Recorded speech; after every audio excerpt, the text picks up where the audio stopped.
কেতিয়াবা ভাবোঁ যে এই জীৱনটোত যে মনৰ দ্বাৰা পৰিচালিত হৈ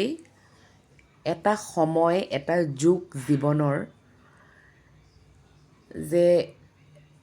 বিভিন্ন ধৰণৰ ঘটনাবিলাক ঘটি যেতিয়া মানে বুজি পোৱাৰ এটা যেতিয়া স্তৰত আহি পাওঁ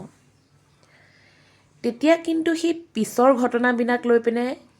কেতিয়াও মানে দোষাৰোপ কৰিব নোৱাৰোঁ না নিজকে পাৰোঁ না বেলেগক দুখ দিব পাৰোঁ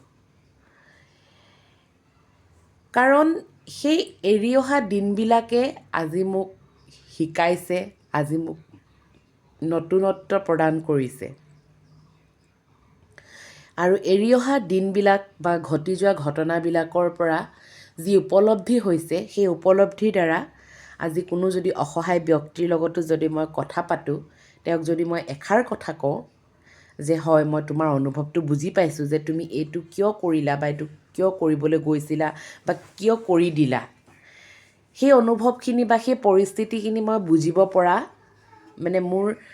অনুভৱত আহি গ'ল আৰু সেই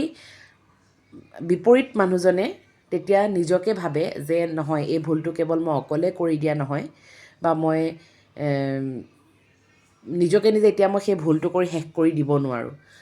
কাৰণ ভুলৰ পিছত যেতিয়া শুধৰণিখিনি আহে সেই শুধৰণিখিনিয়ে আপোনাক বহুতখিনি অভিজ্ঞতা দিয়ে যিখিনি অভিজ্ঞতাৰ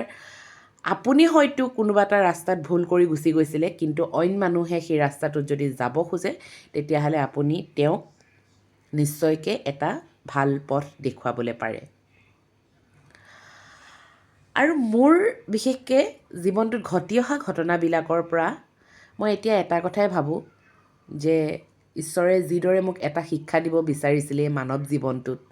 ভাল বেয়াৰ সংমিশ্ৰণ হৈ কিদৰে জীৱন এটা গঢ়িব পাৰি